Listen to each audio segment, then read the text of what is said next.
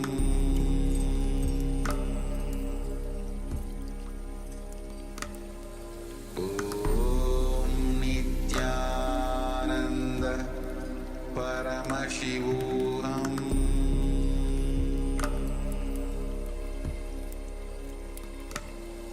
Om Nityananda Paramashivoham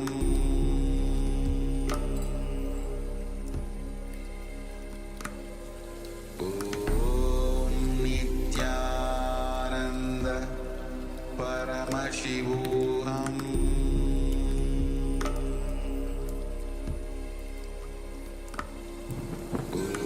Om Nityananda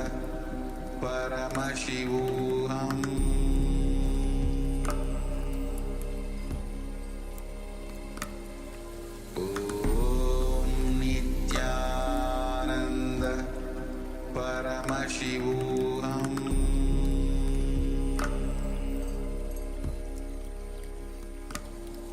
Om Nityananda Paramashivoham Om Nityananda Paramashivoham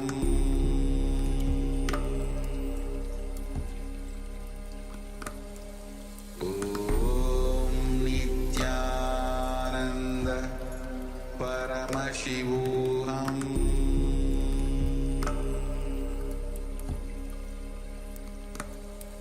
Om Nityananda Paramashivoham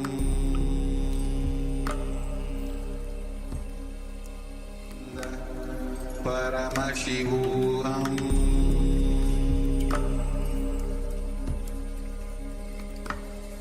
Om Nityananda Paramashivoham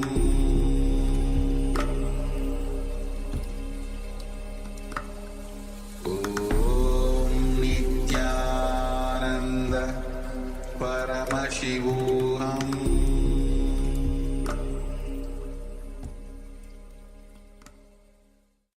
Now, slowly return to your physical body. Start to wiggle your fingers and toes. Rotate your wrists and your ankles. Move your arms and legs. Pull your knees up towards your chest. And circle your legs with your arms. Squeeze your body into a ball and rock it from side to side. Slowly return to a comfortable seated position.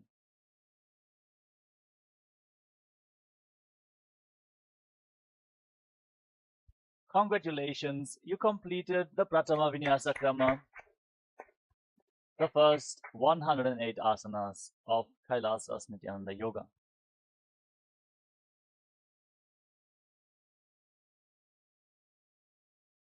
With this, let us now get ready to enter into the next asana of the Dvitiya Vinyasa Krama, which is Yathasanishthasana, sitting in a comfortable posture that brings ease to your physical and mental space.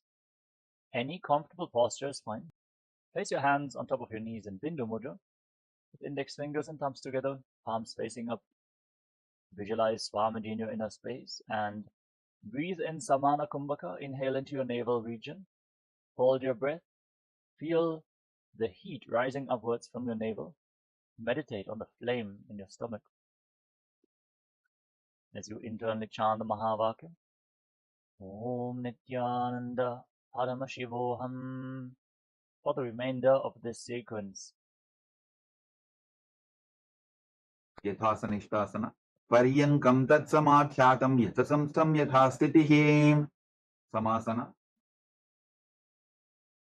Now, sit in a cross-legged position and place your hands on the knees in Bindu Mudra with index fingers and thumbs together. Visualize Swamiji in your inner space. As you inhale, as slowly as possible and as deeply as possible, and then exhale as slowly as possible and as deeply as possible, again and again in Samasana. Idanim Garbhinam Yogabhyaso Yathalabho सुखप्रसवलाभाय प्रोच्यते प्राप्तनेपथीं दण्डपद्मवरद्वाज वीरभद्रसमानितो आसनानि सदा कुर्यात् सुदीर्घैरे च पूरकैः सुप्तासना. Now bring your left heel against your perineum and stack the right foot on top of the left foot. Place your hands flat on top of your knees, palms facing down.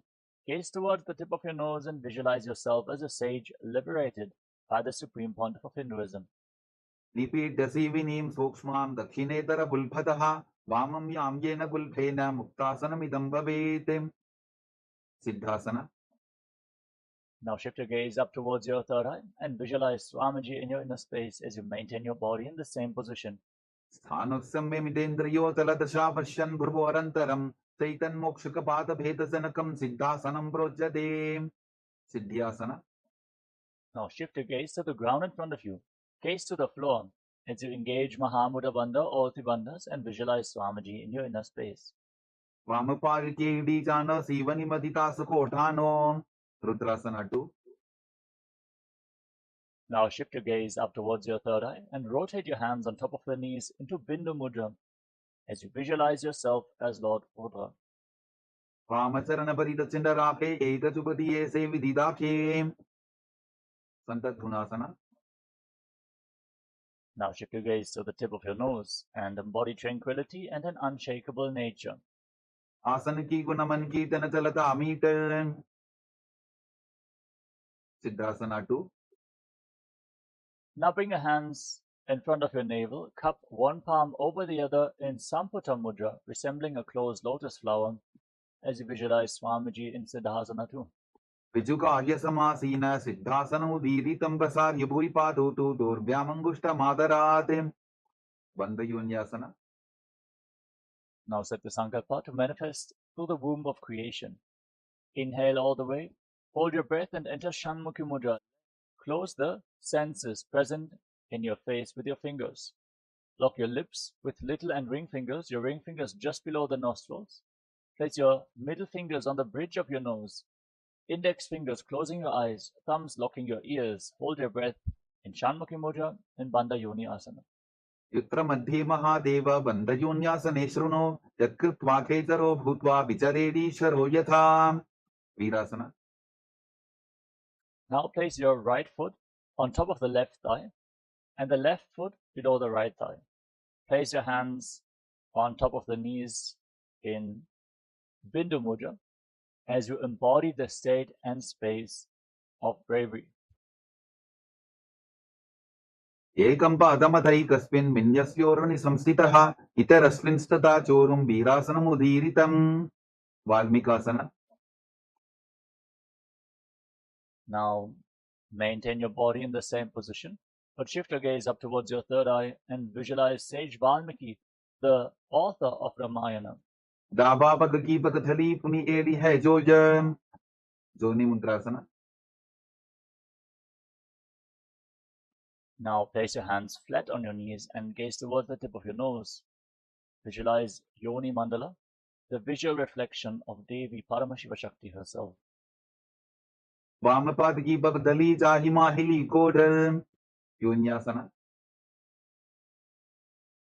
Shift your gaze towards your third eye. Maintain the same body posture. Hold the visualization of Yoni Mandala in Yonyasana. योन्यासनं पर्वतेन योगं योगफले नीलं तत्कारफललं तावत् खेचरो यावदेव हि. भद्रासना 3. Now join the soles of your feet together in front of your body. Interlock your fingers around your toes and pull your heels against your perineum. Push your knees to the mat. Pull your stomach in and up in Uddiyana Bandha. Gaze towards the tip of the nose and visualize yourself as Lord Veeravata. गुल्फौ च वृषणस्यादः सीवन्त्याः पार्श्वयोः क्षिपेत् सवे वल्फं तथा सव्ये दक्षगुल्फं तु दक्षिणे. अघोरासना. Now maintain your legs in the same position. Shift your gaze up towards your third eye. Curl your tongue back and push it upwards in Kechari Mudra. Try to insert your tongue into the nasal tract and lead it all the way up towards your third eye. Place your left hand on the respective knee and cover your mouth with your right hand. Close the left nostril with your index finger and inhale through the right nostril. Then close both nostrils and hold your breath firmly. Then exhale through the left nostril.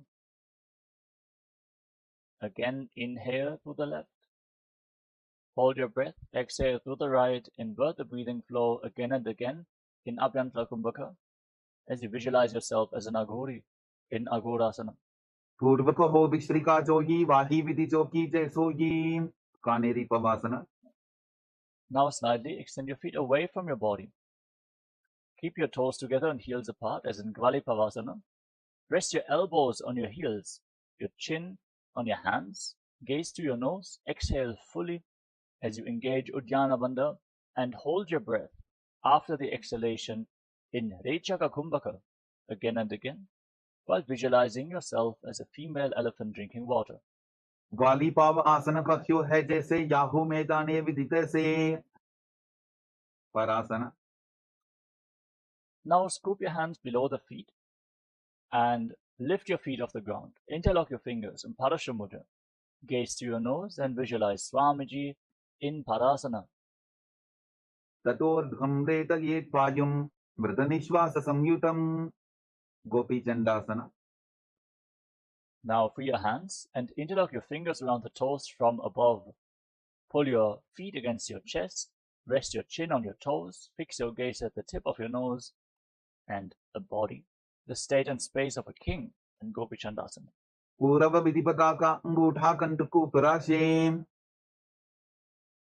उदरासना. Now again, scoop your hands below the feet and interlock your fingers around the toes from below. Pull your feet against your chest, fix your gaze at the tip of the nose, and visualize your body free from any defects in Udarasana. दोभोपकदली संपुटाने उभय हस्तकरी Kurud हिताने विशिष्टासना. Keep your fingers interlocked around the toes and lift your feet up higher in front of your forehead. Visualize yourself excelling in everything as you balance in Vishishtasana. दोभोपकदली जोड़ी संपूट करें भुजासना. Now, one by one, lift your legs up over top of the respective shoulders. You can lean against the wall for support if needed. Then bend your arms up. Bring your hands around your neck. Try to interlock your fingers as you visualize yourself as a cobra. शिरासनं त विज्ञेयं कक्षासनम् अतः परं ग्रीवासनं त परमं भुजासनम् इहोच्यते कल्याणासना. With your legs up over top of the respective shoulders, bend your arms down and bring your hands behind your back. Try to interlock your fingers as you balance in Kalyanasana. Gaze to the nose and visualize yourself as a beautiful, auspicious goddess. दो हाथ पकम नीचे आने तिनको बोड़ा नीचे खाने संकटासना. Relax. Now place the top of the left foot flat on the mat. Sit on the left heel and stack the right knee over top of the left. Place your hands on opposite knees and gaze forward in Vaishnavi Mudra. Without getting distracted by any external happenings, focus solely on your inner space. Witness any happenings within your inner space in Vaishnavi Mudra as you visualize yourself as an elegant swan and breathe in Ujjayi Pranayama. Contract your throat and make an ocean-like sound from your throat on in and exhalation as you inhale through nose and mouth simultaneously and exhale only through the left nostril again and again. This is Ujjayi Pranayama, which cleanses the Vishuddhi chakra. वामपादं चितेर्मूलं संन्यसदर् नीतले पातदण्डेन जाम्येन वेष्टयेत् वामपादकम् धेनुकासना. Now slide the left foot outside the hip and sit in between your heels. Place your hands flat on the top knee. Engage Uddiyana Bandha, the abdominal lock, and visualize a cow in your inner space in Dhenukasana. अनुषाटिनगर पञ्चरं ऋषिलिन्दवल्यं नीं पच्चन्द्रासना. Now place the right foot on top of the left thigh and the left foot on top of the right knee. Bring your left arm behind your back and twist your spine. Hold on to opposite thighs with your hands. Once you catch a hold of your thighs, twist your spine even more with the support of your hands. Gaze up towards your third eye. Keep your back straight and visualize Swamiji in Machandrasana. Vamatangapariddhacharataane Vamahastapishthidisane. Machandrasana 2. Now untwist your spine, hold onto your big toes, and lean forward and down. Place your forehead on the ground as you visualize Swamiji in Machandrasana 2. Prasamaji Manatarna Jajoji Vamaranga Kesoji. Guru Asana. Rise up and interlock your fingers. Place them on the top knee, the left knee, as you engage Mahamudra Bandha, root lock, abdominal lock, and throat lock. Visualize your Guru, Swamiji, in Guru Asana. Uramule Idrapadasya Kanichika Pradesh Vulbham Samsapya. Sankatasana. Now place the top of the right foot flat on the mat and sit on the right heel. Stack your left knee over top of the right and place your hands on opposite knees. Gaze forward without being distracted by external happenings and Vaishnavi mudra. Focus on your inner space as you visualize yourself as an elegant swan and Sankatasana on the other side. Vamapadam Chiter Mulam Sanyasadar Nitale Patadandena Jambyena Vestayet Vamapadam. Dhenukasana. Now slide the right foot outside the hip. Sit in between the heels with your hands on the top knee. Engage Uddiyana Bandha and visualize a cow. Anushaki Nagara Banjaram Rishilinda Vilyamni. Machandrasana. Now move the left foot on top of the right thigh and place the right foot on top of the left knee. Then bring your right arm behind your back and twist your spine. Gaze up towards your third eye and visualize Swamiji in Machandrasana. Vamatanga Paridhacharataane Vamahastapishthidisane. Machandrasana 2. Now untwist your spine. Hold onto your big toes in Prana Mudra and lean forward and down. Place your forehead on the ground. Visualize Swamiji in your inner space in Machandrasana 2. Prasamaji Manatarna Jajoji Vamaranga Parida Kesoji. Guru Asana. Now rise up. Interlock your fingers and place them on the right knee, the top knee. As you engage Mahamudra Bandha, all three bandhas, visualize Swamiji, your Guru, in Guru Asana. Uramule Idrapadasya Kanichika Pradesh Vulbham Samsapya. Pashvasana. Now place your feet flat on the ground in front of you, with your knees raised against your chest. Pull your knees close with both hands. Curl your tongue back and push it upwards in Kechari Mudra. Intensely stretch the frenum, the tongue band below the tongue, to bring your tongue further backwards.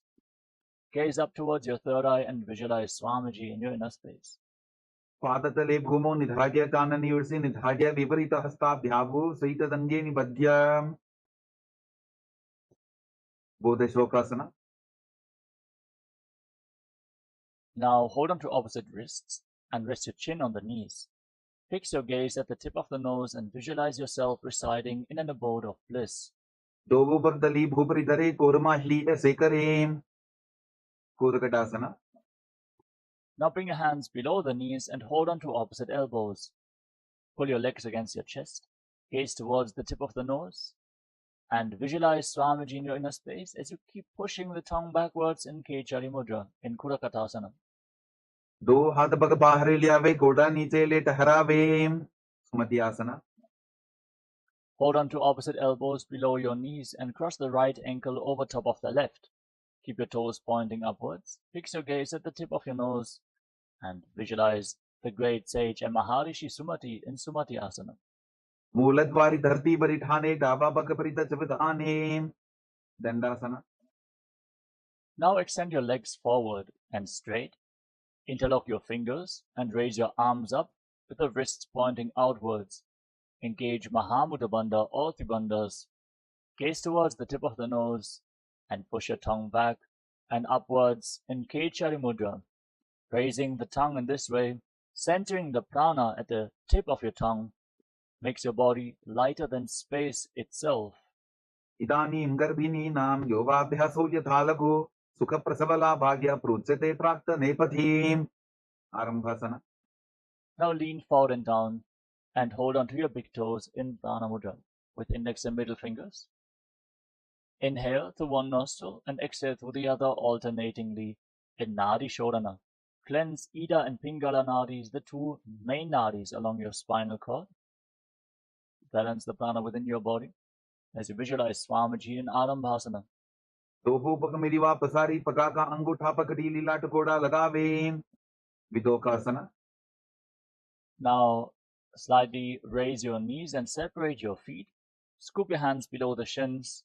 Lean forward and down. Hold on to the soles of your feet from the outside and bring your forehead on the mat in between your heels. Gaze up towards your third eye and visualize Swamiji in Bidokasana. Prathama besido pau pasari kachap urtako kurudo darim. Dalandri pavasana. Now rise up and join the heels together. Scoop your hands below the shins with the palms facing up. Then rest your chin on the heels. Gaze towards the tip of your nose and visualize Swamiji in your inner space. Do edi mailiketi je hatha pasari. Utu pichimatanasana. Now rise up, extend your legs out in front. Then lift one leg up behind your neck and lean forward and down. If you cannot bring the leg behind your neck, don't worry. You can lift it over your shoulder, pull it towards your chest, or even simply cross it over top of the opposite knee. Then lean forward and down and hold onto the front foot with both hands. Breathe in Pratyahara Pranayama. Meditate on the prana moving upwards through 9 points of the body revealed by Mahadeva, which are the soles of the feet, up to the regenerative organs, to the navel, the heart, the throat, the uvula, the center of the eyebrows, the top of the forehead, all the way to the Brahmaranda, the crown of your head. Visualize Swamiji in Urdhva-Vashmatanasana. Paschimatavat samsiddhim kritva ekam padam grivayam dhritva tishtet. Anantasana. With your leg still behind your neck, lean backwards. Hold onto the foot with the opposite hand. Extend the opposite leg forward as you lay on your back. Gaze towards the tip of your nose and visualize you are infinite, endless, eternal, Ananta in Anantasana. Uttana shaini ekaikam payi devayam vinyasya. Itarahastena pavagram grihitva. Ankushasana. Now, holding onto the foot behind your head, roll onto the side. Gaze towards the tip of the nose and feel in complete control in Ankushasana. Uttana shaita ekaikam padam grivayam kurvan. Itarhastam karnamule sthapayet. Drishasana. Relax. You can remove the leg from behind your neck, lay on your back, and then pull your knees up against your chest and circle your legs with your arms and rock your body from side to side. Give a soft massage to the muscles in your back and relax your spine. Keep focusing on the upward movement of the prana from the soles of the feet all the way to the crown of your head in Pratyahara Pranayama as you visualize Swamiji in Drishasana. Uttana shainam janani hriday vashtambha. Ganga saita uruni karadvaye vadvam. Savyapa lodayet. Drishasanam bhavati. Utu pichimatanasana. Now rise up and lift the other leg up behind your neck. Lean forward and down and hold onto the front foot with both hands. Feel the prana moving from the soles of the feet to the crown of your head as you visualize Swamiji in Urdhva-Vashmatanasana on the other side. Paschimatavat samsiddhim kritva ekam padam grivayam dhritva tishtet. Anantasana. Now lean back with the leg behind your neck.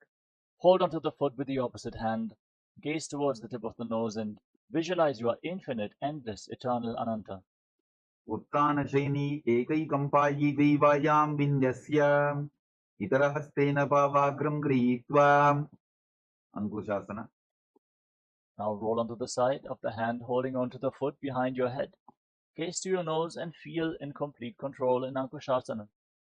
Uttana shaita ekaikam padam grivayam kurvan. Itarhastam karnamule sthapayet. Yoga Nidrasana. Now lay on your back and one by one lift your legs up and behind your neck. Again, if you cannot bring the legs behind your neck, you can lift them over your shoulders or pull them towards your chest, open up your hips, and then interlock your hands around your lower back, gaze towards the tip of the nose and visualize Swamiji in Yoga Nidrasana. पादाभ्यां वेष्टये कंठं हस्ताभ्यां पृष्ठबन्धनं तन्मध्ये शयनं कुर्यात् योगनिद्रा सुखप्रदा आत्मारामासना. Now, with your legs up over top of the respective shoulders, bend your arms up and interlock your fingers around your neck. Gaze towards the tip of the nose and visualize Lord Vishnu is blessing you from within in Atmaramasana. Atmaram आसनपदं सूढोसोवे कोचिकासना. Now, relax, lay down on your back, extend your arms out to the side at shoulder level and pull your knees up towards your chest, with the soles of the feet facing up to the sky. Gaze up towards your third eye and visualize Swamiji in your inner space. Feel the prana moving from the soles of the feet through the 9 points to the crown of your head in Kochikasana. दो हाथ सीधा सा करें, तिनसो उभे सपा करें, जठर परिवृत्ति. From this position, now drop the left knee to the side, bend, and extend the right leg straight. Feel the prana moving upwards. Bend both knees to the left. Twist your spine. Visualize Swamiji in your inner space. Extend your legs to the left. Hold onto the toes. Rotate your head away from the feet. Twist your spine even more. Now bring your knees back up towards your chest and drop the right knee to the side. Extend the left leg straight. Repeat all the 3 steps on the other side. Bend both knees to the right. Now extend your legs to the side. Hold onto the toes. Rotate your head away from the feet. Jatara Parivritti 1, 2, and 3. परिवृत्ति कुक्षि भागे त्रिदाहि परिकीर्तितः बद्धपूर्णं सुप्तपूर्णं ऊर्ध्वपूर्णमथापि च. द्वन्द्व पीठासना. Now place your feet flat on the mat with the knees raised. Hold on to your ankles, then push your hips off the ground. Lock your throat and hold your breath for a long time in Mocha Kumbhaka. Push the prana into the Sushumna Nadi. Feel the prana heavy like liquid mercury being pushed into the Sushumna Nadi by the force of your breath. In Mocha Kumbhaka, gaze towards the tip of the nose and visualize yourself as sturdy as a bridge in Dviparapitam. प्रतिक्रियायुतं द्वन्द्वपीठ सर्वबलप्रदं गर्भिणीनां दुर्बलानाम् इति कार्गी जगादनून्. पर्यङ्कासना. Now bring your arms up over top of the respective shoulders. Place your palms flat on the ground with your fingers pointing towards your feet and push your hands into the ground. Lift your entire body up and walk your hands and feet closer together to raise your hips even more. Breathe calmly through your nose in Sahaja Kumbhaka. Lead the prana along your spine as you visualize yourself as sturdy as stone furniture in Paryankasana. उत्तानशयनमस्ततलाभ्यां भूमिम् अष्टभ्यां पादतलाभ्यां भूमिं धृत्वा. शोत्तानासना. Relax. Lay down on your back. Pull your knees up towards your chest. Place your hands on the respective shoulders. And then move your hips in a circular motion.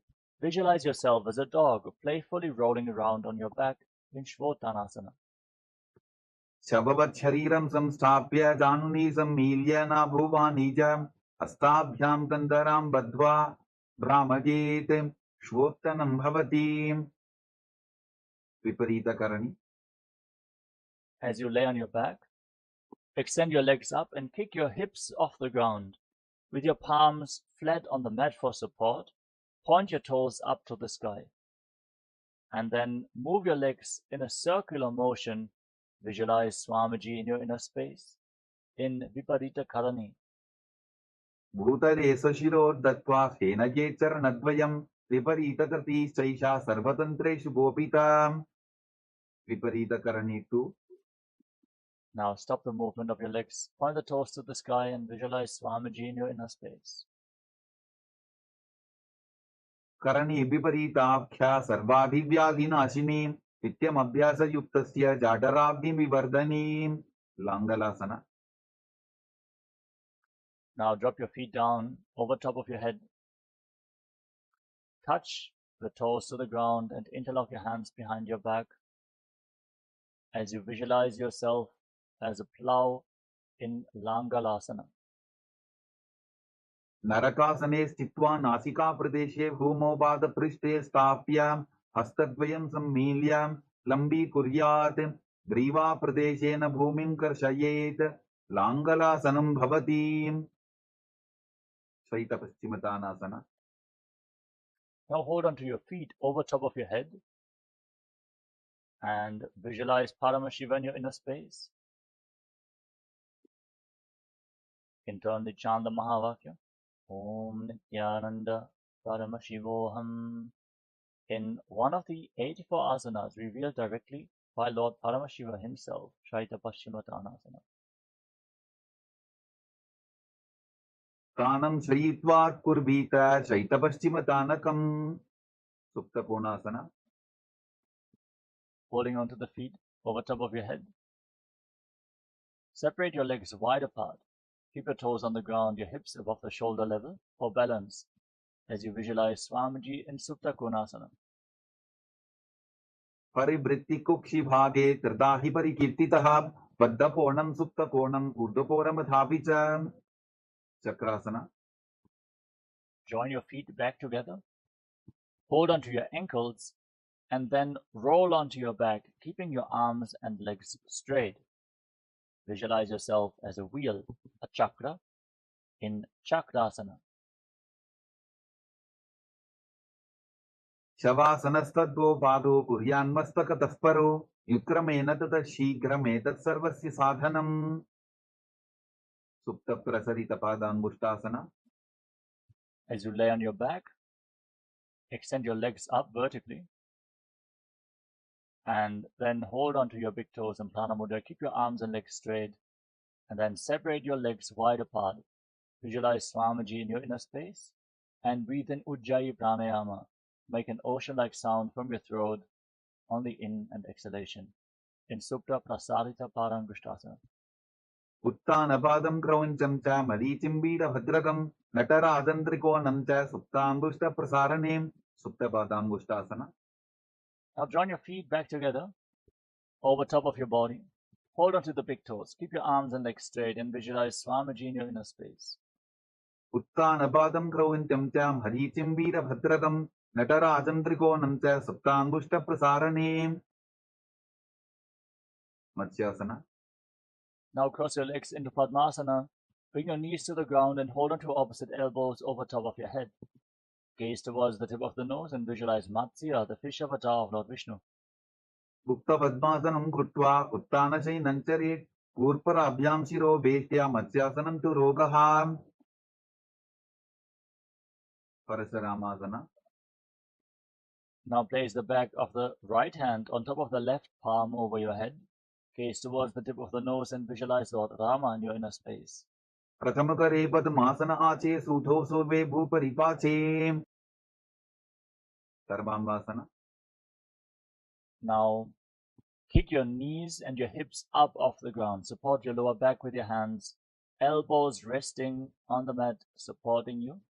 Gaze to your nose. Hold your breath in Mocha Kumbhaka for a long time and visualize Swamiji in Sarvangasana. अथ वक्षेत्र संक्षेपात् सर्वाङ्गासनमुत्तमं यत्कृत्वा योगनिपुणो विद्यावित्पण्डितो यथा. वृश्चिकासना. Now lay on your back and place one foot on top of the opposite knee. Pull your knees against your chest. By the strength of your core, extend your arms up over top of your head and hook your fingers forward like the stinger of a scorpion. As you gaze to your third eye, hold your breath in Mocha Kumbhaka. In Vrishchikasana, the scorpion pose. प्रथमशयन सूधौ शीशिके शिखी सन्धि सुदाखे. वृश्चिकासना. Now exchange the position of your feet. Again, extend your arms up Hook your fingers forward and visualize yourself as a scorpion. प्रथमशेन सूधौ शीशिके शिखी सन्धि सुदाखीं वृषभादक्षेपासना. As you lay on your back, interlock your fingers around your neck and alternate pulling your knees up towards your chest again and again, keeping your legs off the ground. Visualize Swamiji and breathe calmly in Sahadra Kumbhaka in Vrishaparakshepasana. उत्तानसेनं कृत्वा अन्वलिभिकन्दरां बद्ध्वा पूर्वपरं मिलित्वा नितम्बेन भूमिं स्पृष्ट्वा मारोत्तनासना. Now place your palms on the ground at the side of your hips and pull your knees up again and again, trying to touch your ears with the respective knees in Marvottanasana, visualizing Swamiji in your inner space. श्वोत्तानवत् संसिद्धि कृत्वा जानद्वयं पर्यायेन कर्मयोः संस्पृशेत्. Vrikasana.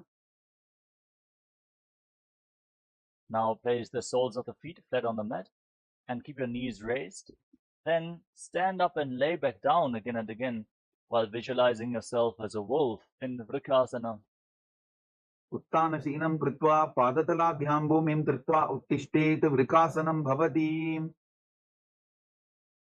लोटासना. Come to a squatting posture and then roll backwards again and again. Support your neck with your hands or tilt your head to the side to protect your neck as you visualize Swamiji in Lutasana. उत्तानशयनं पादौ शिर उल्लङ्घ्य भूमौ स्थापयित्वा निब्जं भूयादिनिब्जं शयनं. Tarathasana. Now lay down on your stomach. Keep your hands at the side of the shoulders, the top of the feet flat on the mat. Contract your lips and make a whistling sound like a flute on the inhalation through your mouth. Exhale through your nose. Visualize yourself as a chariot, carrying warriors into a battle for Dharma on your chariot back in Sarathasana. निब्जं शयनं कृत्वा नाभिं भूमौ निधाय स्तम्भद्धस्ताभ्यां भूमिं वष्टद्य ओष्ठौ निमील्य वेणुवत्सं कृत्य तिष्ठेत्. सरठासनं भवति. देहल्युल्लङ्घनासना. Now push your hands into the ground. Lift your body back up into a plank position and alternate jumping your feet in between the hands back and forth as you visualize yourself transcend body and mind. हस्तद्वयं बद्ध्वा तन्मध्यचरणद्वयम् उद्दानैव बहिरानीय अतनजेत्. देहल्युल्लङ्घनं भवति. जात्यासना. Now rise up and lean forward and down. Place your palms on the ground in front of you.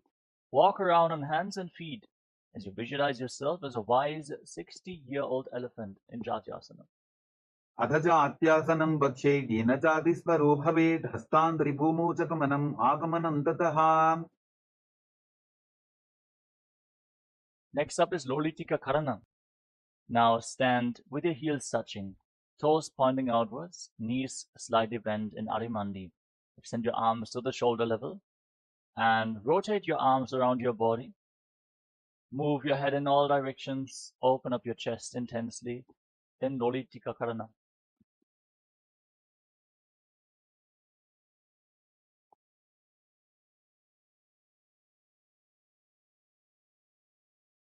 सर्पासना.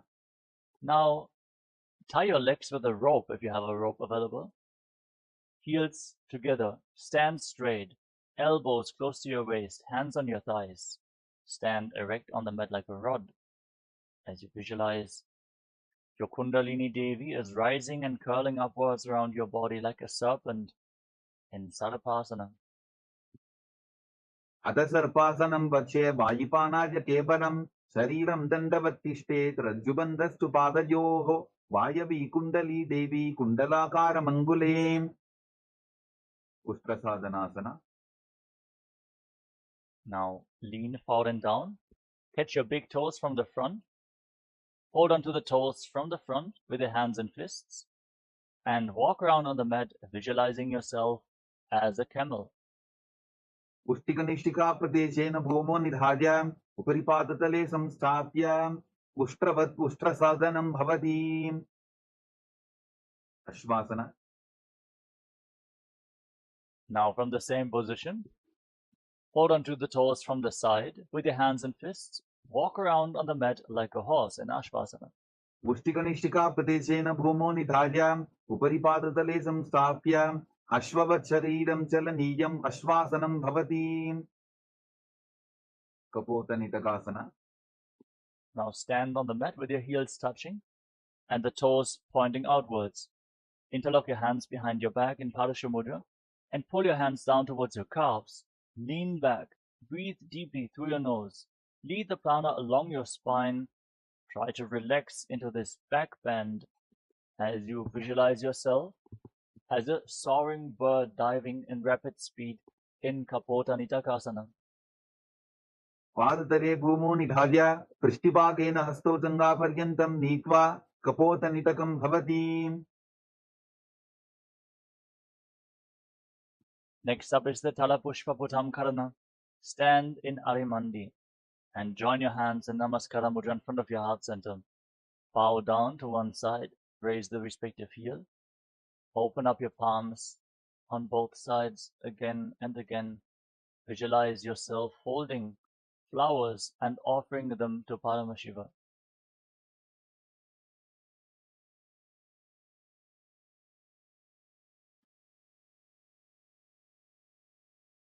खड्गासना. As you stand on the mat, gaze to your nose and visualize yourself as a rhinoceros. Then lay down on your stomach, jump your feet back up towards your hands and stand with your hands slightly extended away from the body in Namaskara Mudra, resembling the horn of the rhinoceros.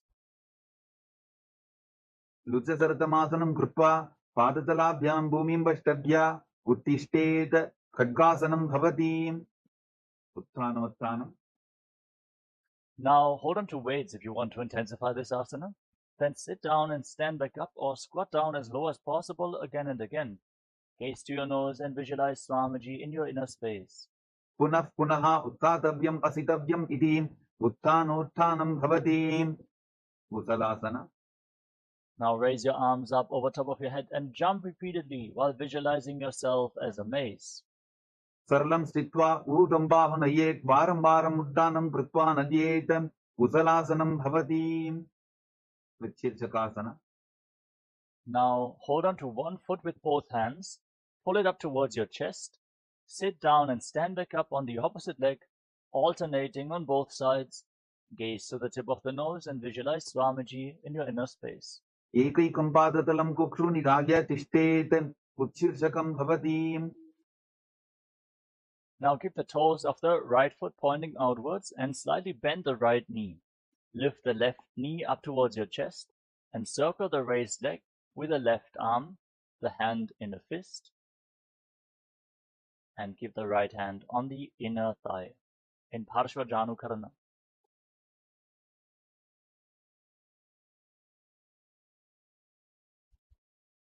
ताण्डवासना. Now extend the left leg forward.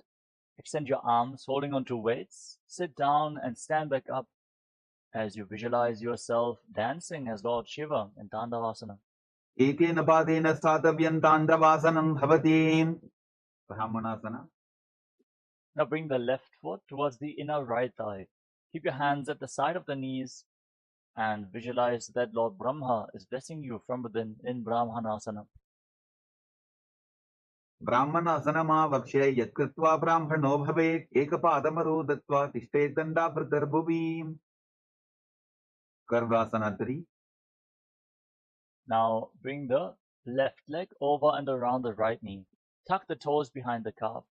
Bring the left arm below the right and join your hands in Namaskara Mudra as you visualize yourself as Lord Karuna. उत्थानकूर्मपीठं च संभस्कारुडमेव च पाताजनं गोमुखं च भारद्वासं त्रिविक्रमम्. एकपादासना. Now place the left foot on top of the right thigh and hold onto the respective knees with your hands. Slightly squat down to hold onto the knees and visualize Swamiji in your inner space in Ekapadasana. दक्षाङ्घ्रिं वामपादस्य दण्डोपरि निधाय च. ध्रुवासना. Now hold on to the big toe of the left foot in Prana Mudra and extend the leg out to the side. As you rotate quickly on the standing leg, visualize yourself as the North Pole Star in Dhruvasana. एकेन हस्तेन दण्डरूपस्य एकस्य पादस्याभ्रं धृत्वा इतरपादतलं भूमौ निधाय त्वरया भ्रमणं कर्तव्यं ध्रुवासनं भवति त्रिविक्रमासना Now lift the left leg up and behind your neck. If you cannot bring the leg behind your neck, you can lift it over your shoulder, pull it towards your chest, cross it over the opposite knee, then stand up, sit down, and stand back up, performing the 3 steps of Lord Vishnu, visualizing Lord Vishnu is blessing you from within. ग्रीवायां पादं संस्थाप्य स्थातव्यम् उत्थातव्यं त्रिविक्रमासनं भवति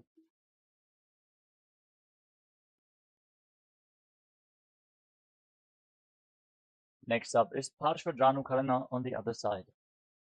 Now, keep the toes of the left foot pointing outward, the left knee slightly bent, raise the right knee against your chest, and circle it with the respective hand.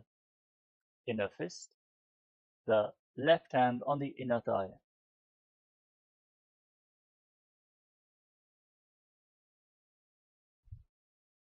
ताण्डवासना Now, extend your right leg and your arms forward. Hold on to weights to intensify this asana. Sit down and stand back up on one leg, visualizing yourself fiercely dancing as Lord Shiva in Dandavasana. एकेन पादेन स्थातव्यं ताण्डवासनं भवति ब्राह्मणासना Now bring the right foot towards the inner left thigh. Keep your hands at the side of the knees and visualize Lord Brahma is blessing you in Brahmanasana. ब्राह्मणासनमावक्ष्य यत्कृत्वा ब्राह्मणो भवेत् एकपादमरो दत्त्वा तिष्ठेत् दण्डाभृतर्भुवि कर्वासना 3 Now bring the right leg over and around the left knee.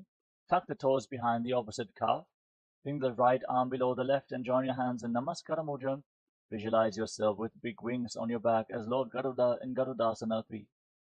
उत्थानकूर्मपीठं च संहत्कारुणमेव च पातादिनं गोमुखं च भारद्वाजं त्रिविक्रमम् एकपादासना Now lift the right foot on top of the left thigh. Slightly squat down and hold on to the respective knees with your hands. Hold this position as you visualize Swamiji in your inner space. दक्षान्द्रिं वामपादस्य दण्डोपरि निधायित ध्रुवासना Now hold on to the right big toe. Extend the leg out to the side and visualize yourself as the North Pole, sir, as you start rotating quickly on the standing leg in Dhruvasana. एकेन हस्तेन दण्डरूपस्य एकस्य पादस्याभ्रं धृत्वा इतरपादतलं भूमौ निधाय त्वरया भ्रमणं कर्तव्यं ध्रुवासनं भवति त्रिविक्रमासना Now lift the right leg up behind your neck. Stand tall, sit down, stand back up. You can use the support of some solid furniture as you sit down and stand back up, visualizing Lord Vishnu is blessing you from within. ग्रीवायां पादं संस्थाप्य स्थातव्यम् उत्थातव्यं त्रिविक्रमासनं भवति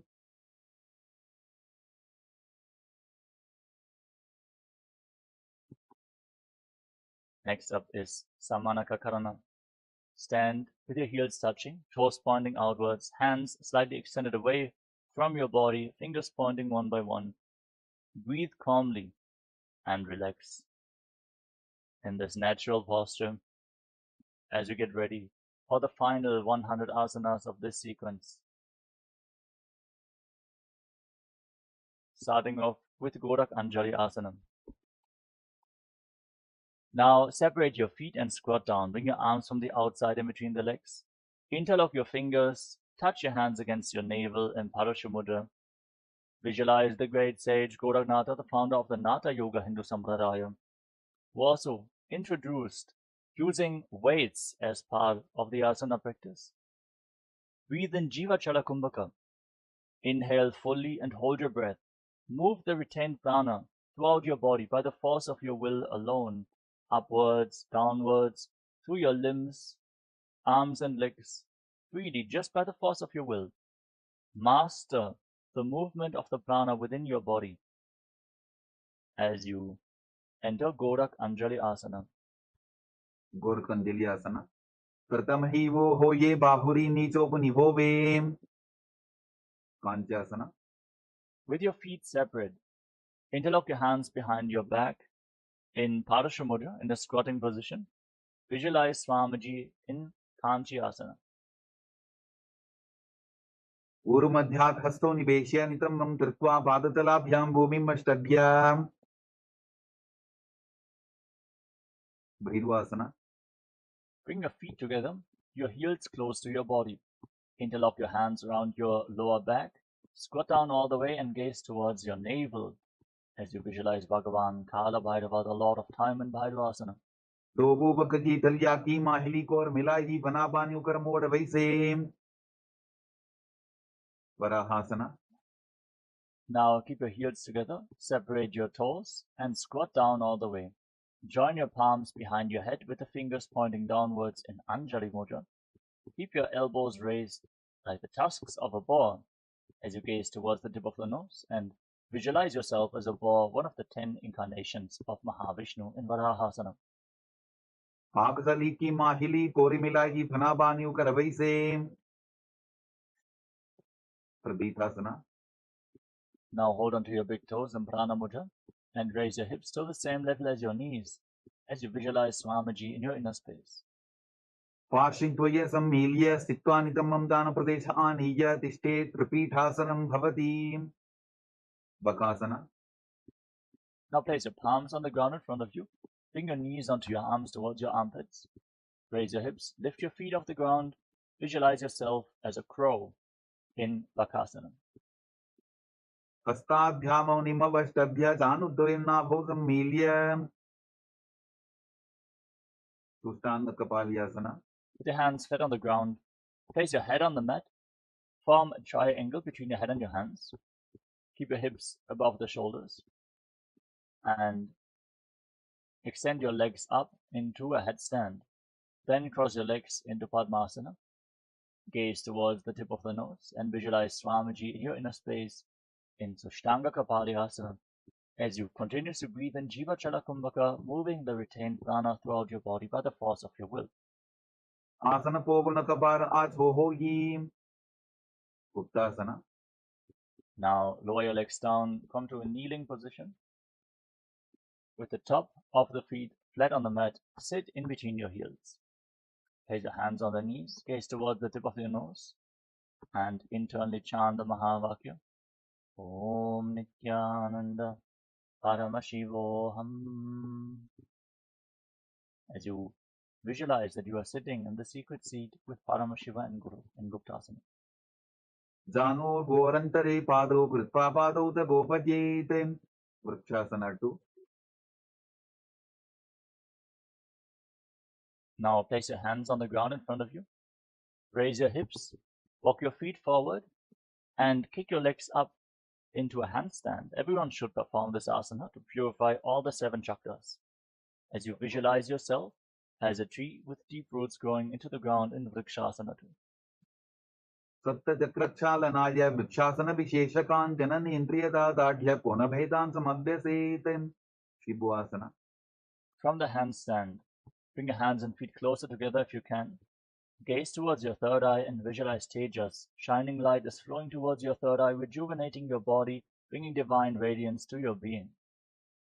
दोगो बबजोड़ी माही कुल्भ मिलाये मत्स्यासना 2. Now, with your hands flat on the ground, shoulder width apart, step your feet back into a plank position. Then lower your chest down to the mat and push yourself back up again and again while visualizing yourself as a fish. नित्यं शयनं कुरपरोपाशभावाय मूर्धवृत्त्या हस्ततलाभ्यां भूमिं वष्टभ्य वारं वारम् उद्दानं कुर्यात् मत्स्यासनं भवति सर्पासना 2. Now lay down on your stomach and keep your hands on your hips. Lift your head and chest from side to side as you visualize and move your body like a serpent in Sarupasana 2. दिव्यं शयनं कृत्वा हस्तोनितमं संस्थाप्य पादोदीकीकृत्य सम्मीलयन् पुरसदन्तव्यं सर्पासनं भवति निदालम्बनासना. Now place your elbows down on the ground in front of you. Rest your chin on your hands and place the top of your feet flat on the mat. Visualize your body without any external support, floating in space in Niralambanasana.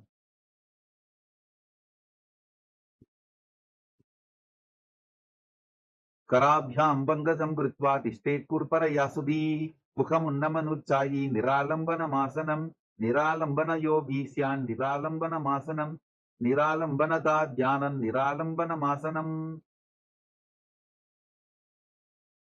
Satrasana.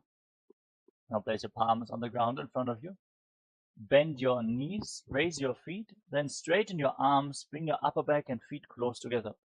Try to touch your feet against your upper back as you visualize yourself as an umbrella protecting your guru from the sun rays. अर्ध्यासनौ स्थित्वा हस्तदलाभ्यां भूमिमस्तभ्य उन्नजात् शत्रासनं भवति Vedrasana.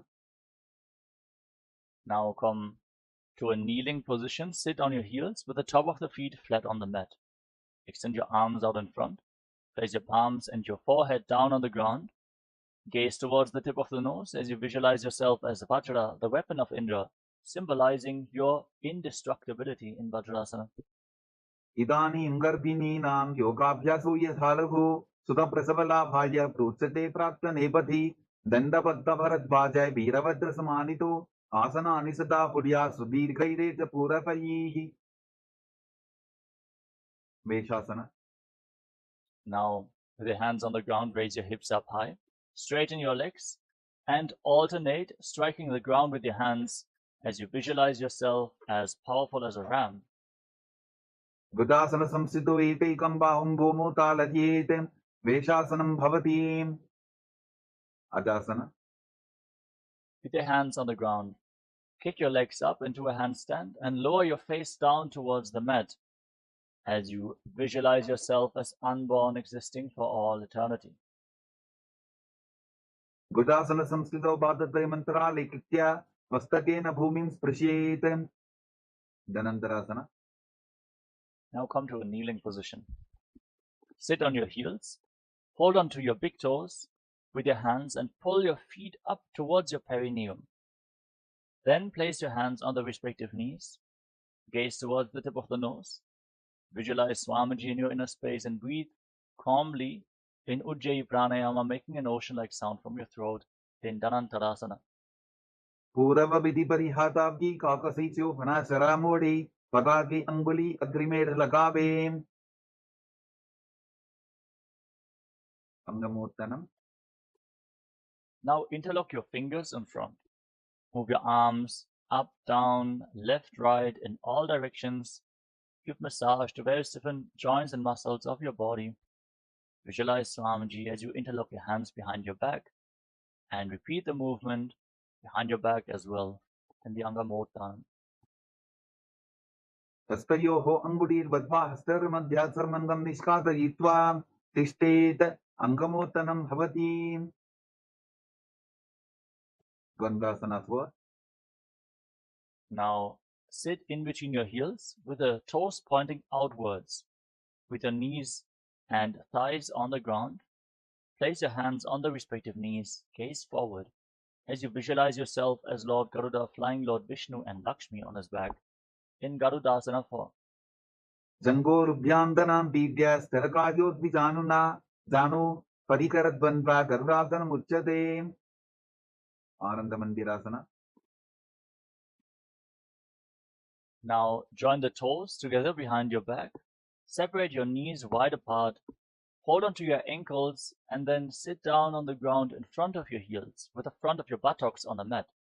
Shift your gaze up towards your third eye and visualize yourself residing in the blissful space of a temple, Ananda Mandirasana. Athavakshye Veeranatha Anandamandirasanam jitkritva amaro dhiro bhavatyeveha sadakaha Mandukasana 2. Now cross your ankles and sit on raised heels. Bring your hands underneath your knees with the palms facing up as you pull your stomach in and up in Uddiyana Bandha. Press your tongue up flat against the palate of your mouth in Mandukya Mudra and visualize yourself as a frog. Prishtam sambitavul bhabhyam danvandya savalaya pradhi हस्तौ पादतले चित्तो मण्डूकं पाददोषऋत् Narasimhasana. Now tuck your toes and sit on raised heels. Separate your knees and place your palms on the ground in front of you, thumbs touching, with the base of the hands touching your toes. Gaze towards the tip of the nose and visualize yourself as Lord Narasimha, the Lion Man avatar of Lord Vishnu, as you exhale forcefully through your mouth again and again in Narasimhasana. Dovu Panapani Hoivaise, Edi Mailer Budani Vaise, Samasarirani, Kat Harave, Nasa Agratistiko Lyave, Visharakasana. With your toes tucked, sitting on raised heels. Cover your mouth with your hands, bring your thumbs underneath the teeth, and lock your lips. Inhale through the right nostril, and exhale through your mouth again and again. As you gaze to your nose, visualize yourself as Goddess Durga victorious over all your fears in Visharakasana. Dovu Pakanti Edi Javji, Goda Panovanapani Hoi, Pakanasana. Now place the top of the feet flat on the mat. Join the soles of your feet with the toes pointing backwards. Bring your hands towards your armpits and imitate as if you are a monkey scratching itself as you gaze up towards your third eye and visualize yourself as a playful monkey in Makadasana. Dovu Bagdari Sambutane, the Nigivishti Bhumi Paritane, Bolatvar, Ediam Pariyave, Moda Hath Ucha Taharave, Vajrasangarasana. Now tuck your toes, join the soles of the feet together, and raise your knees off the ground as you bring them wide apart. Hold on to opposite elbows behind your back, gaze towards the tip of the nose, and embody diamond-like strength for you and your Sangha, your spiritual community, in Vajra Sangarasana.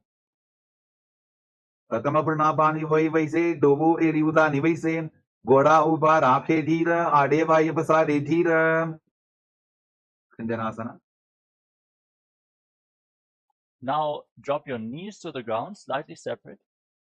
Cross your feet and sit on the raised heel. Place your palms on the ground at the side of your body and gaze towards the tip of the nose. Engage Uddiyana Bandha, the abdominal log, and visualize perfect health beyond any and all physical or mental ailments in Khanjanasana. Khanjanasana Vakshe Yadkritva Sustiro Bhave, Prishte Padatvayam Badva, Hasto Bhumo Pradharajyet, Urmasana.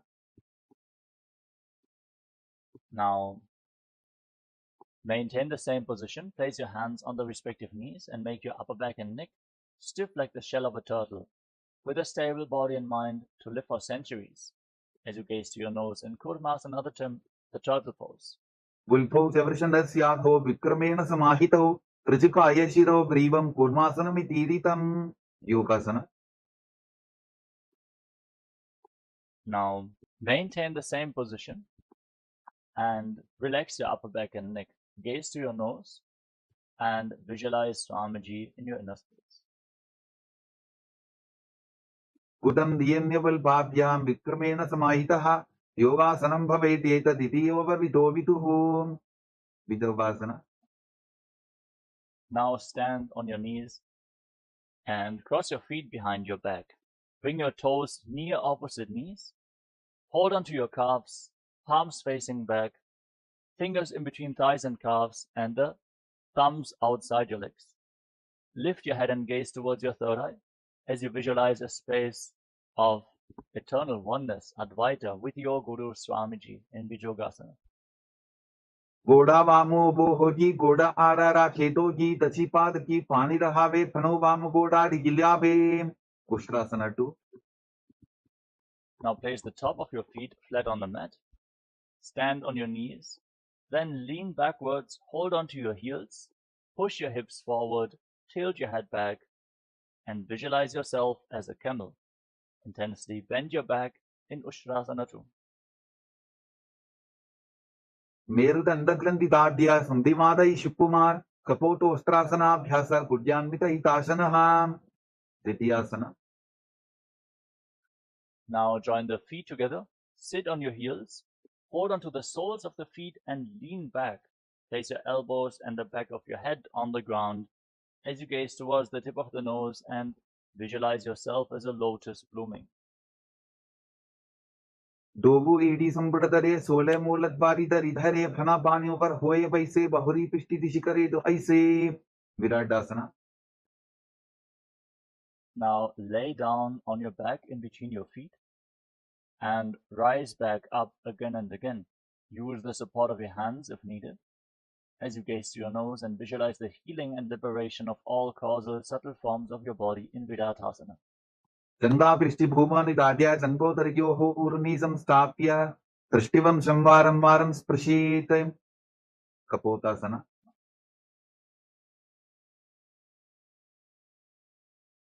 Now sit on your heels and lean backwards. Bring your arms up over top of the respective shoulders. Hold on to your heels and try to bring your head in between your heels as you visualize yourself as a beautiful dove in Kapotasana. वेरुदण्डग्रन्थि दाद्या संविपादै शिपुमान् कपोतोष्ट्रासनाभ्यास कुर्यान्वित हितासनः. वरासना. Now rise back up onto your knees. Stand on your knees with the toes tucked behind your back. Hold on to opposite elbows in front of your chest. Gaze towards the tip of the nose. Visualize Paramashiva in your inner space. Chant the Mahavakya. Om Nityananda Paramashivoham. For this is the boon-fulfilling posture, Parasana. Receive your boon from Paramashiva.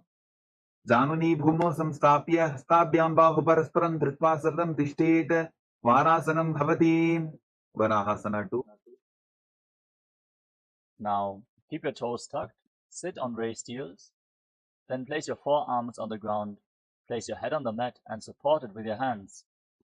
Visualize yourself as Varaha, the boar avatar of Lord Vishnu in Varahasana 2. सूर्यं चन्द्रं वेदनानि आसनानि निकथ्यन्ते. पूर्वरो भूमौ स्थापयित्वा जानुभ्यामवलिमविष्टभ्य हस्तो मस्तके संस्थाप्य पाशिं नितम्बे संस्थाप्य तिष्ठेत्. वराहासनं भवति. वृन्दासना. Now with your forearms on the ground, elbows shoulder width apart, interlock your fingers and get ready for another inverted posture. Place your head on the ground, support it with your hands, raise your hips up high, and then raise your legs up straight into a headstand. Gaze towards the tip of the nose and breathe calmly in Sahaja Kumbhaka as you visualize yourself as a lob tree in Mundasana. अथो मन्दासनं वक्षे सर्वेषां प्राणिनां सुखम् ऊर्ध्वमार्गेपदे दत्त्वा धारयेन्मारुतं सिद्धिः. अन्धःसना. Gently lower your legs down, come to a kneeling position, top of the feet flat on the mat, sit on your heels, then separate your knees.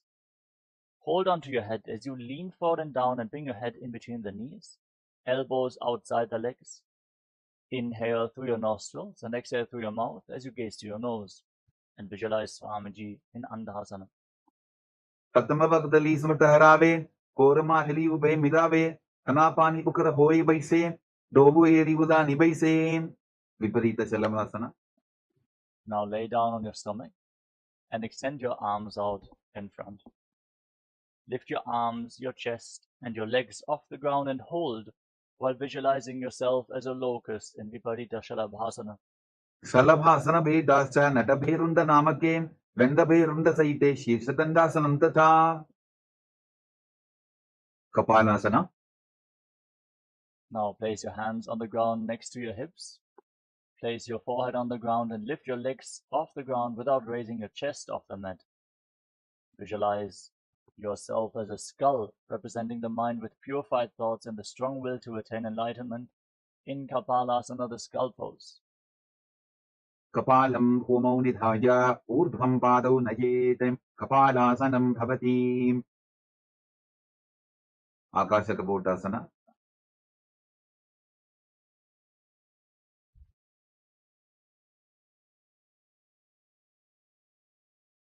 Now from the same position, kick your legs up over top of your body. Bend your back intensely and try to place your feet on the mat in front of you.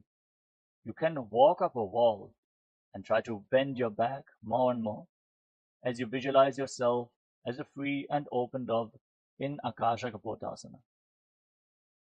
उष्ट्रासने स्थित्वा चरणौ भूमेरुत्थाप्य मस्तकोपरि नीत्वा पृष्ठप्रदेशं भूमौ स्थापयेत् आकाशकपोटं भवति शतवासना. Now, from a kneeling position, lean forward. Place your forearms on the ground, your navel onto your knees, as you visualize yourself as a sparrow in Chatakasana. पूर्वरपद्यन्तौ हस्तौ धरावोल्टभ्य जानुनी नाभौ संकुञ्ज्य वृश्चिकासना 2. Now, with your forearms on the ground, raise your hips, straighten your legs, lean forward, and kick your legs up over top of your body. Bend your knees and try to touch the back of your head with your feet as you visualize yourself as a scorpion in Vrishchikasana 2. विच्छेव पुच्छप्रतिमाङ्घ्रिपार्ष्णि धृत्वा स्वशीर्षे सिब्बकं विधार्यको यत्रेति सन्तिष्ठति साधकस्त्वं विशावहं वृश्चिकसंयमासनम् पुरुषासना. Lower your legs down, come to a kneeling position. Sit on the right heel with the top of the foot flat and the left foot outside the hip, toes pointing to the side. Place your hands on the ground and forcefully inhale through your nose. Hold your breath for a short while, and then again exhale slowly through the nose in Antaranga Kumbhaka as you gaze forward without focusing on any external happenings in Vaishnavi Mudra, and visualize yourself as a bull in the Vrishasana. याम्युल्भे पादमूले वामभागे पदेतरं विपरीतं स्पृशेत् भूमिं वृषासनमिदं भवेत् लोलासना. Now keep your hands on the ground and cross the toes of the left foot over the right. Push your hands into the mat and lift your entire body off the ground as you visualize Swamiji in Lolasana. लोलासनं तदा पुर्यात् वायुलोलापघातनात् स्थिरवायुप्रसादेन स्थिरचेता भवेत् ऋतं वृषासना. Now sit down on the left heel and keep the right foot outside the hip with the toes pointing to the side. Gaze forward and visualize yourself as a bull in Vrishasana on the other side. याम्युल्भे पादमूले वामभागे पदेतरं विपरीतं स्पृशेत् भूमिं वृषासनमिदं भवेत् बालवनासना. Now place the right foot flat. Tuck the toes of the left foot and sit on the left heel. Place your hands on the respective knees and visualize Balagunahai, one of the 84 siddhas in your inner space in Balagunasana. आसन covid दरबिकार जागी ग्रहासना. Now stand up, slightly separate your feet, squat down, bring your arms through the legs and hold onto your ankles from the outside. Squat down all the way and visualize yourself as the entire planet in Grahasana. पाददये भूमौ संस्थाप्य दानमध्ये कुर्परौ स्थाप्य हस्ताभ्यां गुल्फप्रदेशो धृत्वा तिष्ठेत् ग्रहासनं भवति बालवनासना. Now tuck the toes of the right foot and sit on the right heel with the soles of the left foot flat on the ground. Place your hands on the respective knees, gaze forward in Vaishnavi Mudra. Focus on the happenings of your inner space as you visualize Balagunahai in Balagunasana. आसन covid दरबिकार जागी उत्कटासना. Now step both feet in towards your body. Keep the toes tucked. Sit on raised heels with your knees together. Hold on to weights if you want to intensify this asana as you visualize Swamiji in Utkatasana. इजास्पिचौ स्थीयत पूर्वजानु यत्रासने पादतलद्वयो परीं वज्रसंगारासना 2. Now join the soles of your feet together. Separate your knees wide apart, knees off the ground. Hold on to opposite elbows behind your back and visualize Swamiji in your inner space. प्रथम पनापानि होए जैसे दोबु eighty उदानि वैसे गोडा उभा राकेटीय आडे वाय पसारे धीर अनिलासना. Now place your palms on the ground. Step your feet onto the back of your hands. Squat down all the way and keep your arms straight, elbows close to your navel. Gaze towards the tip of the nose and visualize that you are able to consume and live off of air alone in Anilasana. दो हाथ भूमि परिठाने कहनी जाड़ी नाभिलत आने फना दो ऐसे विधि करे पृष्ठि हटे की परिधरे पादुकासना. Now place the back of your hands on the mat. Step your feet onto your palms. Wrap your hands around the feet like shoes and walk around on the mat while visualizing yourself wearing padukas, walking all across Kailasa in Padukasana. हस्ततरयोः पादतले कृत्वा तिष्ठेत् गच्छेत् पादुकासनं भवति. कुक्कुटोड्डानासना. Now place your palms on the ground. Kick your legs up and let them fall back down again and again as you visualize yourself as a rooster. हस्ततले भूमौ कृत्वा पादतले च ऊर्ध्वमुड्डानं कृत्वा भूमौ पतेत्. विपरीतनृत्यासना. From a handstand, dance around on two hands. Breathe calmly through your nose in Sahaja Kumbhaka and feel yourself become free of all inhibitions. हस्ततलाभ्यां भूमिमष्टभ्य ऊर्ध्वपादाग्रे कुर्वन् हस्ततलाभ्यां नर्तनं कर्तव्यं विपरीतनृत्यं भवति. कुञ्जरासना. Relax. Stand tall with your feet separate, then lean forward and down. Place one palm on the mat and the other hand on the respective ear. अथ वक्ष्ये महादेव कुञ्जरासनम् उत्तमं करे नैकेन पादाभ्यां भूमौ तिष्ठे चिरकरः. कुञ्जरासना. Now place the other hand on the ground, opposite hand on the respective ear, and visualize Swamiji in your inner space. अथ वक्ष्ये महादेव कुञ्जरासनम् उत्तमं करे नैकेन पादाभ्यां भूमौ तिष्ठे चिरकरः. कदम्बासना. Now join your feet together and squat down with your heels close to your body. Hold onto your ankles with your hands. Lift your buttocks and your toes off the mat and balance on your heels as you visualize yourself as a Kadamba tree, a pious tree that promotes a long life in Kadambasana. पार्श्वभ्यां भूमिं वष्टभ्य हस्तद्वयेन पुल्भौ धृत्वा तिष्ठेत् कदम्ब भवति. पवनमुक्तासना. Now place your feet flat on the mat and sit on the ground. Pull your knees against your chest with your hands. Breathe against your thighs. Open up your back. Expand your chest. Breathe deeply. Massage your internal organs with your breath as you visualize any excess vata being balanced within your body or released from your system in Pavana Muktasana. द्वयोस्तु पादयोः पाणिं लाघ्वा सुस्वनितम्बके जानन् वक्षसि सादर्भभ्रतीकरवन्दनैः. सकोरासना. Now lift one leg up behind your neck and extend the opposite leg forward. Keep your hands at the side of your body and push your hands into the ground. Gaze up towards your third eye as you lift your entire body off the mat and visualize yourself as a powerful source of energy. पूर्वतानं ततस्पादपीठं भद्रासनं तथा चकोरक्रौन्तशलभभुजङ्गमपि वृश्चिकं. Dhanurasana 2. Now hold on to the respective big toes in Prana Mudra. Keep the right leg extended and lift the left foot up towards your ear. Pull the foot back as if you're pulling a bowstring as you visualize your body as a bow in Dhanurasana 2. पादाङ्गुष्ठौ तु पाणिभ्यां गृहीत्वा श्रवणावधि. अष्टावक्रासना. Now lift the left leg over top of the respective shoulder. Place the right foot on top of the left foot. Extend both legs out to the side. Lean forward and lift your body off the ground, balancing on your arms as you visualize yourself as a flying crane in Ashtavakrasana. वासिष्ठमदकौन्दिन्यम् ऊर्ध्वकुक्कुटमेव च अष्टावक्रमसोत्थानं मयूरं सेतुबन्धनं. प्राणासना. Now place the left foot flat on the mat with a knee raised. Place the right foot on top of the left thigh and bring your left shoulder underneath the raised knee, pushing the right knee to the ground. Gaze up towards your third eye and visualize that you are immortal, able to exist solely on prana in pranasana. एतत् प्रभेदं वक्ष्यामि करोति यः स चामरः एकपादमुरो बद्ध्वा स्कन्धेऽन्यत्पादरक्षणम्. पार्श्वमत्स्येन्द्रासना. Now bring the right foot outside the left hip and step the left foot over top of the right knee. Twist your left elbow outside the raised knee and bring your hand below to interlock both hands behind your back.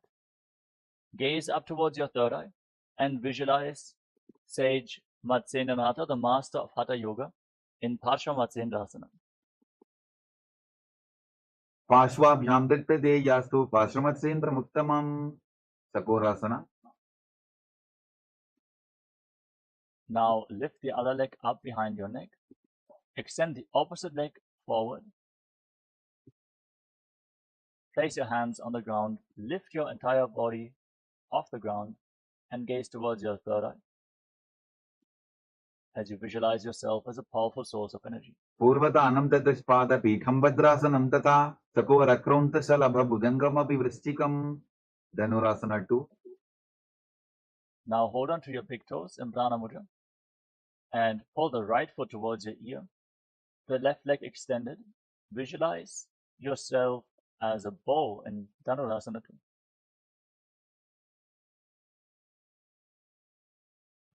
पादाङ्गुष्टौ तु पाणिभ्यां गृहीत्वा श्रवणावधि अष्टावक्रासना. Now lift the right leg over top of the respective shoulder and place the left foot on top of the right foot. Extend your legs out to the side, lean forward, find balance, lift your entire body off the ground and visualize yourself as a flying crane in Ashtavakrasana. वासिष्ठमदकौन्दिन्यम् ऊर्ध्वकुकुटमेव च अष्टावक्रमथोत्थानं मयूरं सेतुबन्धनं प्राणासना. Now place the right foot flat on the mat, the left foot on top of the right thigh. Bring your right shoulder underneath the raised knee and push your left knee to the ground. Lift your head and gaze towards your third eye as you visualize you are immortal, able to exist solely on prana in pranasana. एतत् प्रभेदं वक्ष्यामि करोति यस्य चामरः एकपादमुरो बद्ध्वा स्कन्धेऽन्यपादरक्षणं पार्श्वमत्स्येन्द्रासना. Now bring the left foot outside the right hip. Step the right foot over top of the left knee. Bring your left elbow outside the raised knee and interlock both hands behind your back. Gaze up towards your third eye and visualize Sage Matsyendranath, the master of Hatha Yoga, in Parshvamatsendrasana. पार्श्वाभ्यां दत्तदेयास्तु पार्श्वमत्स्येन्द्रमुत्तमम् अर्धपश्चिमतानासना. Now extend the right leg straight and bring the left heel against your perineum with the knee on the ground. Lean forward and down and hold on to the right foot with both hands. Breathe in Jivachala Kumbhaka, move the retained prana freely throughout your body by the force of your will and visualize Swamiji in your inner space. एकं पादं प्रसाद्य एकं पादस्य पार्श्वनासीविनी सम्पीड्य हस्तद्वयेन प्रसारितपादाङ्गुष्ठं धृत्वा जानुभरि मस्तकं न्यसेत् अर्धपश्चिमतानं भवति क्रौञ्चासना. Now bring the left foot flat on the ground outside your hip with the left knee on the ground. Hold on to the right foot and extend the leg up in front of your face, keeping the right knee straight. Try to bring your forehead against your knee as you visualize yourself as a crane, Krauncha, in Kraunchasana, the crane pose. उत्थानपादं क्रौञ्चं च मरीचिं वीरभद्रकं नटराजं त्रिकोणं च सप्ताङ्गुष्ठप्रसारणे अर्धपश्चिमतानासना. Now extend the other leg forward. Bring the right heel against your perineum with the knee bent, right knee on the ground. Lean forward and down and hold onto the left foot with both hands. As you visualize Swamiji, hold your breath and move the retained prana in Jivachala Kumbhaka in Ardha Pashmatanasana on the other side. एकं पादं प्रसाद्य एकं पादस्य पार्श्वनासीविनी सम्पीड्य हस्तद्वयेन प्रसारितपादाङ्गुष्ठं धृत्वा जानुभरि मस्तकं न्यसेत् अर्धपश्चिमतानं भवति क्रौञ्चासना. Now bring the top of the right foot flat on the mat outside the hip with the knee on the ground. Hold onto the left foot and lift it up in front of your face, keeping the knee straight, visualizing yourself as a crane. उत्थानपादं क्रौञ्चं च मरीचिं वीरभद्रकं नटराजं त्रिकोणं च सप्ताङ्गुष्ठप्रसारणे स्वस्तिकासना. Now bring your legs into a cross-leg position. Pull your feet in between thighs and calves. Then place your hands on the respective knees. Gaze towards the tip of the nose and embody peace, well-being, good fortune and prosperity. Visualize a swastika in your inner space in swastikasana. जानुर्वोरन्तरे सम्यक् कृत्वा पादतले गुहे रज्जुकाय समासीन स्वस्तिकं तत् प्रचक्षते गोरक्षासना. Maintain your legs in the same position. Place your hands flat on the heels. Cover your heels with your hands. Lock your throat in Jalandhara Bandha and gaze towards the tip of the nose as you visualize the great sage Goraknatha, founder of the Natha Yoga Hindu Sampradaya and Gorakshasana. Janor गोरंतरे पादौ उत्थानौ व्यक्प संस्थितौ गुल्फौ छाछाद्य हस्ताभ्याम उत्थानाभ्याम प्रयत्ततः Babasana 2. Now bring your left heel against your perineum and then place the right foot on top of the left thigh. Gaze up towards your third eye. Visualize Swamiji in your inner space. Meditate on Arihanta, enlightenment, the ultimate success. As you inhale all the way and then lock your senses with your fingers. Lock your lips with little and ring fingers, your nostrils with your middle fingers, eyes with your index fingers, and your ears with your thumbs, and hold your breath intensely. Vama Pashro Buddham Samstapya Dakshanam Grivamacha Ganem. Yogasana 2. Now place your feet on top of opposite knees. Bring your hands onto the ground at the side of your body with your palms facing up. Gaze towards the tip of the nose and visualize Swamiji in your inner space as you start breathing in Kaka Chandra Kumbhaka. Keep your mouth in the shape of the beak of a crow. Inhale through your lips and exhale through your nose again and again in Yogasana 2. Uttanau Charano Kutva Samstapyopari Janunoho Asanopari Samstapya Chottanam Karadipmakam Urdhu Puttasana. Now rotate your hands at the side of the body, place your palms down, push your hands into the ground and lift your entire body off the mat as you visualize yourself as a rooster in Urdhva Kukkutasana. Vasishtamata Kondinyam Urdhupukkuta Vevacham Ashtavakramathotanam Majuram Setu Bandhanam Siddhahartalyasana. Now bring your hands in between your legs with your legs in Padmasana. Place your palms flat on the ground. Without lifting your body up, stay seated on the mat. Elbows close to your navel, gaze towards the tip of the nose, and visualize Swamiji in your inner space. Pratama Padmasana Pokare Astudavo Vodasan Didare Ube Hatele Bhuderi Rakhi Oja Vodasan Dime Dake Hamsasana. Now push your hands into the ground and lift your entire body off the mat, balancing on your arms. Pull your knees up towards your chest, gaze to your nose, and visualize yourself as an elegant swan in Hamsasana, the swan pose. Kukkutasana Stitva Skandaparyantamuru Ninitva Tishtete Hamsasanam Bhavati Karmukasana.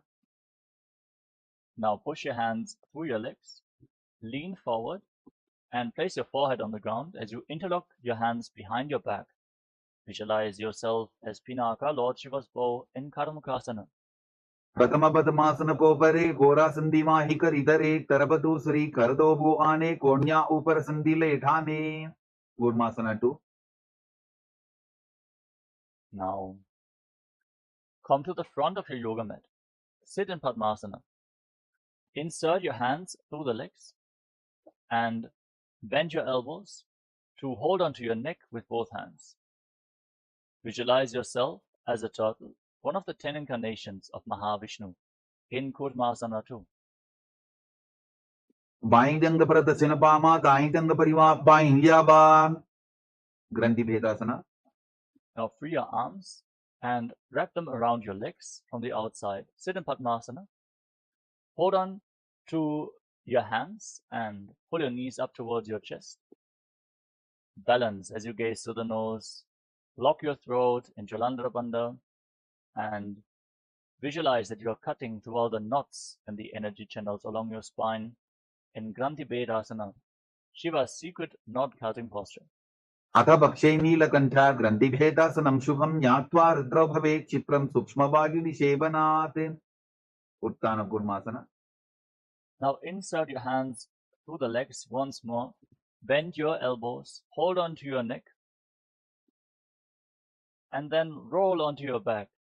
Gaze towards the tip of the nose and visualize that you are a turtle laying on its back in Uttana Kurmasana, the upward facing turtle pose. Kukkutasana Bandhastam Karabhyantrata Gandharam Vetham Kurmavatuttana Metaduttana Purmakam Pangu Kukkutasana. Now kick yourself back up. Sit in Padmasana Insert your hands through the legs. Place one palm on the ground and hold his wrist with the opposite hand. Then lift your entire body off the mat and visualize yourself as a rooster. कुक्कुटासने स्थित्वा एकेन हस्तेन अन्यस्य मणिबन्धं धृत्वा वाङ्गु कुक्कुटासना. Now exchange the position of your hands. Place the other palm on the mat. Hold his wrist. Lift your entire body up and visualize yourself as a rooster. कुक्कुटासने स्थित्वा एकेन हस्तेन अन्यस्य मणिबन्धं धृत्वा वृद्धासना. Now sit in Padmasana. Place your elbows on your toes. Interlock your fingers in Paramashivoham Mudra. Rest your chin on your hands. Press your thumbs against your throat. And visualize that you have gone beyond all greed and covetous. जानोर्घोरन्तरे पादौ उत्तानौ व्यक्तसंस्थितौ उल्फौ छाछाद्य हस्ताभ्याम् उत्तानाभ्याम् प्रयत्ततः. पद्मासनात्री. Rise up. Place your hands over top of each other with the palms facing upwards and rest your hands in your lap. Sit in a meditative space, gaze to your nose and engage Mahamudra Bandha, root lock, abdominal lock and throat lock as you visualize Swamiji in Padmasana 3. उत्तानौ चरणौ विधाय विधिवत् शक्तिस्थितौ योगिरात्. Padmasana 4. Now place your hands flat on your knees. Gaze towards the tip of the nose and visualize Paramashiva in your inner space. With 25 heads, 50 hands, 75 eyes, sit as Paramashiva as you internally chant the Mahavakya. Om Nityananda Paramashivoham in Padmasana form. एतत् पद्मासनं कुर्यात् प्राणवायु प्रसिद्धये शुभासनं सदा ध्यायेत् पूरयित्वा पुनः पुनः. कार्मुकासना 2. Now keep your left hand on the left knee and keep your right hand in Prana Mudra. Catch the left big toe and pull it back as if you're pulling a bowstring. Move the big toe round and round. Pull the foot closer towards your body. Then repeat the movement on the other side as well. As you visualize yourself as Pinaka, Lord Shiva's bow in Karmukasana 2. अधान्यासनमावक्ष्ये योगपूरकरक्षणात् कृत्वा पद्मासनं पाद अन्गुष्ठतङ्गयोस्थितम्. कार्मुकासना 3. Now, sitting in Padmasana with your feet closer towards your body, cross your arms behind your back and hold on to the respective big toes in Prana Mudra with index and middle fingers. Gaze towards the tip of the nose and engage Mahamudra Bandha as you visualize yourself as Shiva's bow. कार्मुकासनमाक्षित्य उदरे पूरयेत् सुखं तदवायुर्वसो याति कालेन सुप्पवायुना. दृढासना. Now lift your head and gaze upwards. Visualize that you are endowed with Paramashiva's third eye in Dridhasana. पूर्वभ्यामुपरि स्थाप्य पादयुग्मं प्रयत्ततः दक्षिणं सव्यदेशे च सव्यं दक्षिणदेशके. Makarasana. Holding on to the big toes, roll onto your back. Lay on crossed arms behind your back with your legs in Padmasana. Gaze towards the tip of the nose. Breathe calmly in Sahadra Kumbhaka and visualize yourself as a snake in Nagarasana. प्रथम पद्मासन कोठाने दोहु हाथ पाछाने आने पाद अंगूठा पकड़े आनी सोवई कहन्या पुल्या पानी. कंदुकासना. Now free your arms and legs. Pull your knees up towards your chest and circle your legs with your arms. Interlock your fingers around the legs in Paramashivoham Mudra. Bring your chin to your knees and squeeze your body into a ball in Kandukasana. वेत्रासने स्थित्वा हस्तपादान् निष्कुष्य ऊर्ध्वं दजेत् पृष्ठवंशेन भूमिं पोतयेत्. कंदुकासनं भवति. ऊर्ध्वकोणासना. Now place your feet flat on the mat. Keep your knees raised. Interlock your fingers around your neck. Gaze towards the tip of your nose and breathe calmly through the nose in Sahadra Kumbhaka as you visualize Swamiji in Urdhva Bhavanasana. प्रथमे सूतो San करावेन गोडा उभा राशि मिलावेन फुलकमा हिला अंगुष्ठतोगी करे एक समेल रसोजी. मरकट पीठासना. Now bring your hands underneath your heels with the palms facing upwards. Push your hips off the ground. Inhale. Lock your throat. Hold your breath intensely in Mocha Kumbhaka for a long time as you visualize yourself as a powerful alpha ape in Marakata Pitasana. उत्तानशयनं पादतले उत्तानहस्तयोः स्थापयेत् उत्तानशिखिपीठकासना. Now bring your hands towards your lower back. Raise your hips up high. Rest your elbows on the ground for support as you extend your legs. Bear your entire body weight on your elbows. Fix your gaze at the tip of the nose and visualize Swamiji in Uttana Shikhipita-kasana. जङ्घोरुबलहीनश्चेत् उत्तानशिखिपीठकम् अप्रमत्तः प्रकुर्वीत भुक्तेः प्राग्विजितेन्द्रियः. नरकासना.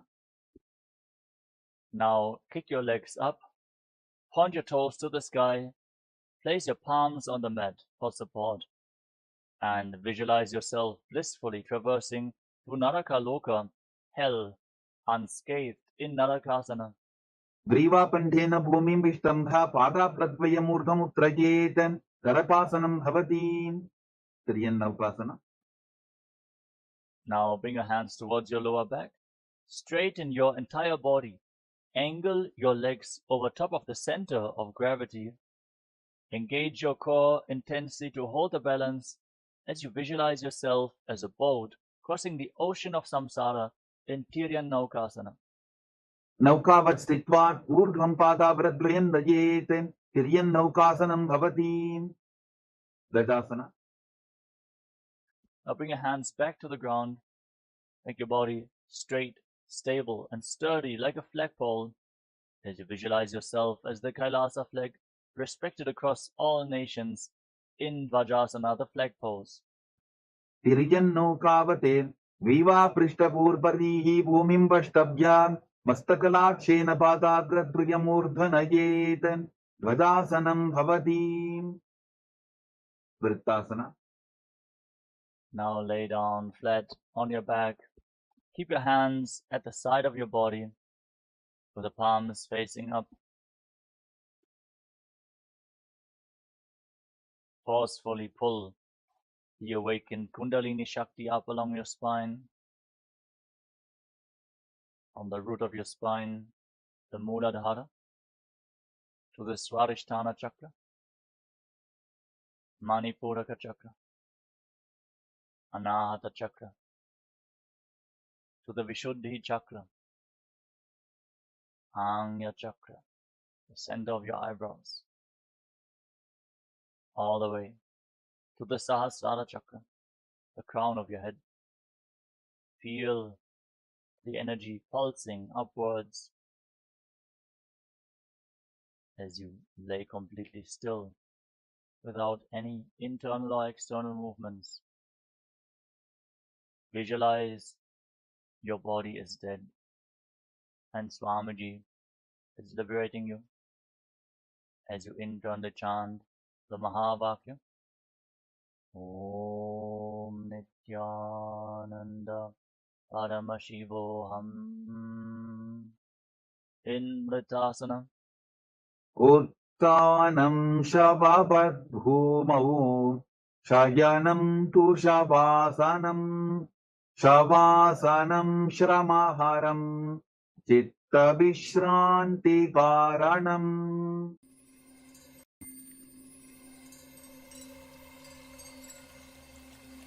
I welcome you all with my love and respect. Let you all open all your three eyes. Om Nityananda Paramashivoham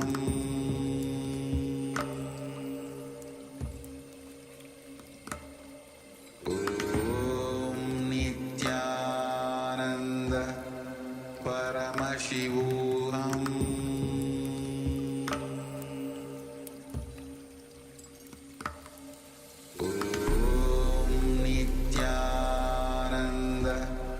Paramashivoham